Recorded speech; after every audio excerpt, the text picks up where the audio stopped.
क्या water bullet proof है? अक्सर फिल्मों में देखते हैं हीरो पर गोलियां चलती है और वो हीरोइक जंप लेकर पानी में कूद जाता है और बच निकलता है। लेकिन क्या रियल लाइफ में भी पानी आपको गोलियों से बचा सकता है, और बचा सकता है तो कितनी गहराई तक? चलो एक साइंटिफिक डीप डाइव करते हैं और पता लगाते हैं क्या वाकई पानी बुलेट को रोक सकता है। आप यहाँ पर जितने भी गन देख रहे हो, pistol, revolver, rifle, sniper rifle, यह सभी नॉर्मल सरफेस फायरिंग के लिए होती है। यदि बात करें .50 BMG स्नाइपर की, तो इसके बुलेट की स्पीड 3300 किलोमीटर पर आवर होती है, जिसकी फायरिंग रेंज लगभग 7 किलोमीटर तक होती है। लेकिन इसी स्नाइपर को पानी में फायर किया जाए तो यह सिर्फ और सिर्फ 4 से 5 फीट में ही रुक जाएगी और हाई चांस रहेंगे कि इसकी बुलेट कई टुकड़ों में टूट जाए। ऐसा क्यों है, इसको थोड़ा डिटेल से समझते हैं। जनरली जब भी गन को फायर किया जाता है तो इसकी बुलेट पर एक फोर्स लगता है हवा के पार्टिकल्स का। अब यह फोर्स बहुत ज्यादा तो नहीं होता, लेकिन इसी फोर्स की वजह से गन की एक रेंज निकल कर आती है। जनरली हमारे आसपास में जो हवा होती है, इसकी डेंसिटी 1.25 kg पर मीटर क्यूब होती है, जिसका सिंपल सा मतलब है कि यदि 1 मीटर लंबाई, चौड़ाई और ऊंचाई का कोई क्यूब हो तो उसमें जो हवा होगी उसका वेट 1.25 kg होगा। इसको और सिंपल करें तो इस क्यूब में छोटे छोटे हवा के पार्टिकल्स है जिनका कुछ ना कुछ वेट है। तो जब भी किसी गन से फायर किया जाता है तो यह हवा के पार्टिकल इस बुलेट को रोकने की कोशिश करते हैं, तो बुलेट अपनी कुछ एनर्जी इन हवा के पार्टिकल्स में ट्रांसफर करती जाती है और आगे बढ़ती रहती है। जब बुलेट की पूरी एनर्जी ट्रांसफर हो जाती है तो यह एक जगह रुक जाएगी और इसकी रेंज निकल जाएगी। लेकिन यह टोटल रेंज है। इफेक्टिव रेंज वह होती है जब बुलेट के पास में इतनी स्पीड और पावर हो कि वह अपने टारगेट को क्रॉस कर जाए।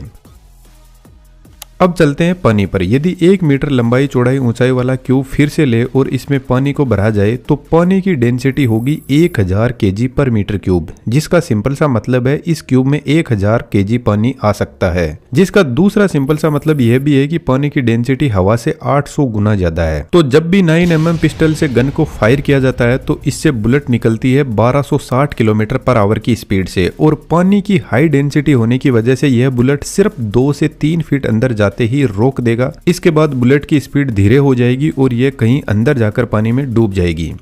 लेकिन मानकर चलो आपके पास में एक पावरफुल 50 BMG स्नाइपर है जिसकी बुलेट 3300 किलोमीटर पर आवर की स्पीड से निकलती है, तो हो सकता है कि पानी में यह टारगेट को हिट कर जाए। यदि आप हमारे एक्सपीरियंस के साथ में अपनी क्वालिटीज को बढ़ाना चाहते हो तो हमने डिटेल से step by step advance 3D animation का कोर्स तैयार किया है, जो आपको किसी भी टाइप का एनिमेशन बनाने में हेल्प करेगा। डिस्क्रिप्शन में डिटेल्स अवेलेबल है, जरूर से चेकआउट कीजिएगा। लेकिन जैसे ही बुलेट पानी के कांटेक्ट में आती है तो या तो यह पानी के सरफेस से टकराते ही कई टुकड़ों में टूट जाएगी, या फिर हो सकता है कि 1-2 फीट अंदर जाने के बाद में बुलेट के कई टुकड़े हो जाएं। और इसके पीछे सबसे बड़ा रीजन है drag force. Square of velocity के डायरेक्ट प्रपोजन में होता है। इसको थोड़ा सिंपल कर लेते हैं। यदि आपकी बुलेट की स्पीड 3300 किलोमीटर पर आवर है तो जब भी यह पानी में एंटर करेगी तो पानी की डेंसिटी हाई होने की वजह से इस बुलेट पर वापस एक फोर्स लगेगा जिसको ड्रैग फोर्स बोलते हैं। अब यदि बुलेट की स्पीड 2 गुना है तो ड्रैग फोर्स 4 गुना लगेगा, और बुलेट की स्पीड 4 गुना हो तो ड्रैग फोर्स 16 गुना लगेगा। अब जब भी बुलेट इतनी हाई स्पीड में पानी से टकराती है तो इतना हाई फोर्स वह सहन नहीं कर पाती और बुलेट कई टुकड़ों में टूट जाती है। तो यदि आप पानी के सामने जितनी पावरफुल गन लेकर आते हो तो वह उतना ही बड़ा फेलियर बनती है। हो सकता है उसकी बुलेट पानी में एंटर ही ना कर पाए। लेकिन एक नॉर्मल पिस्टल जिसकी स्पीड 1260 किलोमीटर पर आवर है, वह पानी में 2-3 फीट तक एंटर कर जाती है। इसके टुकड़े नहीं होंगे, लेकिन वह 2-3 फीट के बाद में स्पीड स्लो हो जाएगी और पानी में डूब जाएगी। एक कंडीशन यहाँ पर और है, पानी के साथ में यह भी बहुत ज्यादा मैटर करती है कि आप कौन से एंगल से फायर कर रहे हो। जैसे हमारे पास में यह कंडीशन है, बहुत सारे शूटर बैठे हैं अपने हार्डवेयर लेकर टारगेट को हिट करने के लिए। अब यदि सिर्फ पानी के सरफेस से 5 से 15 डिग्री के बीच में फायर किया जाएगा तो बहुत हाई चांस है कि आपकी बुलेट पानी में एंटर ही ना कर पाए, और एंटर कर भी लिया तो यह टुकड़ों में टूट जाएगी। कुछ स्टडीज का ऐसा कहना है कि 11 डिग्री के ऊपर जब फायर किया जाता है तो बुलेट पानी में एंटर कर जाती है। अब जो एकदम ऊपर की तरफ शूटर बैठा है 50 BMG स्नाइपर लेकर, जो 3300 किलोमीटर पर आवर की स्पीड से फायर कर रहा है, तो जब बुलेट पानी की सबसे ऊपर की लेयर के कांटेक्ट में आएगी तो जबरदस्त ड्रैग फोर्स लगेगा और कुछ फीट अंदर तक जाने के बाद में वह ब्रेक हो जाएगी। लेकिन यदि इसके बगल में बैठा बंदा पिस्टल से फायर करता है जिसकी स्पीड सिर्फ 1400 किलोमीटर पर आवर है, तो इसी कंडीशन में बुलेट 6 से 7 फीट अंदर तक जा सकती है, जो पहले से थोड़ी ज्यादा है, और फिर बुलेट की स्पीड स्लो हो जाती है और यह कहीं पानी में के डूब जाती है।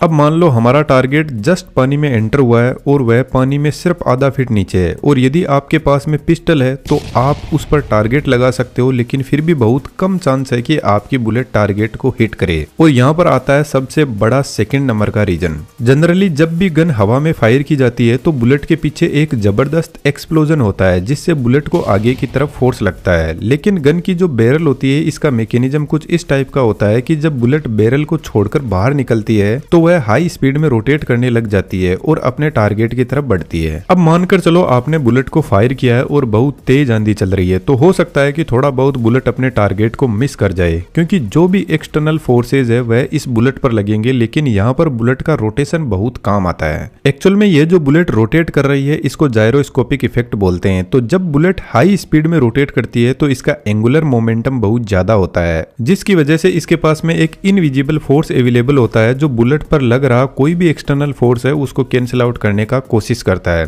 चलो इसको थोड़ा सा सिंपल करते हैं। यदि आपने स्पिनिंग टॉप को घुमाई हो तो घूमते टाइम यदि आप इस पर कोई फोर्स लगाते हो तो यह उसको रजिस्ट करता है और वापस अपनी पोजीशन पर आ जाता है। तो इस रोटेशन से एक्चुअल में बुलेट पर जो भी एक्सटर्नल फोर्स लग रहे हैं आंधी की वजह से उनको हैंडल करते हुए अपनी डायरेक्शन में स्ट्रेट आगे बढ़ती जाती है। तो सरफेस लेवल पर इसका हमें एक अच्छा फायदा मिलता है, लेकिन पानी में यह प्रॉब्लम बन जाती है। जब भी हाई स्पीड में रोटेट करती हुई बुलेट पानी में एंटर करती है तो रोटेशन की वजह से यह सीधा न जाकर अपना रास्ता चेंज कर लेती है। अब ऐसी कंडीशन में यदि टारगेट ऊपर भी है तो उसको हिट करना आसान नहीं होता।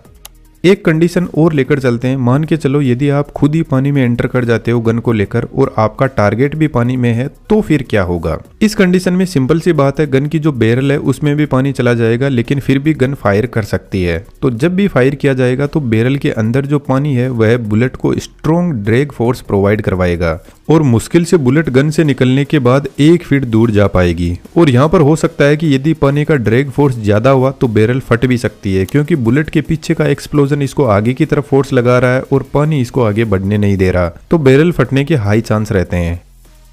लेकिन कुछ राइफल्स होती है जो पानी में फायर कर सकती है, जैसे Russian made APS under water rifle. इनके प्रोजेक्टाइल कुछ ऐसे स्टील के नुकीले नीडल टाइप और साइज में थोड़े लंबे होते हैं, और सबसे खास बात यह रोटेट नहीं करते हैं तो एकदम स्ट्रेट डायरेक्शन में मूव कर पाते हैं। अब काफी इंटरेस्टिंग होगा यह जानना कि इसकी जो बुलेट है इस पर पानी का ड्रैग फोर्स कैसे काम करता है। एक बहुत ही इंटरेस्टिंग कंसेप्ट होता है सुपर कैविटेशन। जब इस नीडल टाइप बुलेट को फायर किया जाता है तो इसकी स्पीड 3600 किलोमीटर पर आवर से लेकर 5000 किलोमीटर पर आवर तक हो सकती है, और इतनी हाई स्पीड में जब पानी के मॉलिक्यूल इस नीडल से टकराते हैं तो वह दूर नहीं हो पाते, और वाटर मॉलिक्यूल का प्रेशर कम होने की वजह से यह वेपर या गैस में बदल जाते हैं। अब यह गैस इस नीडल को कवर कर लेती है जिससे नीडल डायरेक्ट वाटर के कांटेक्ट में नहीं आती है, और इसका इफेक्ट यह पड़ता है कि पानी का ड्रैग फोर्स इस नीडल पर एक सरफेस गन जितना नहीं लग पाता, और यह नीडल 50 से 100 मीटर दूरी तक जा सकती है।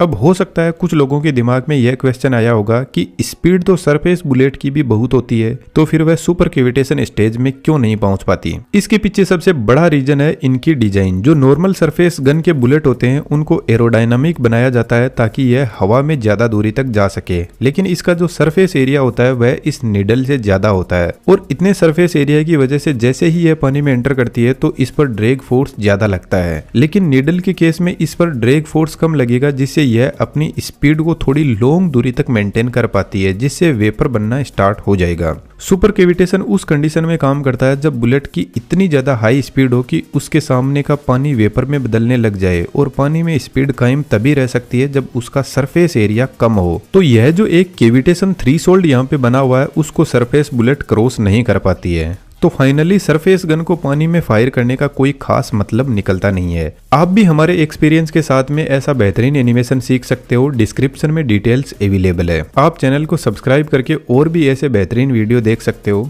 Thank you.